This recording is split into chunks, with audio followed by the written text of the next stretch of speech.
Hi guys. So I wanted to give you guys a little review of how this watch band Lerobo that I reviewed earlier is doing. This is after wearing it for at least over a month, maybe about 2 months.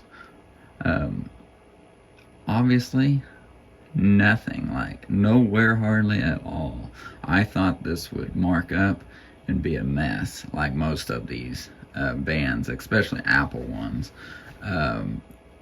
Because they just get marked up and it does not come off, especially white ones. But this one has cleaned up well. Sure, it did get marks, but they came right off.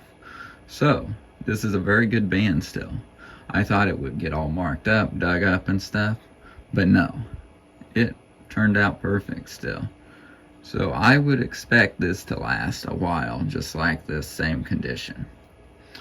Okay, I just want to let you guys know that it's still working out well, and I've worn this every day. I've done car oil changes, I've done boxing, carrying many packages with it on, dirty packages and boxes, so it's handled up very well.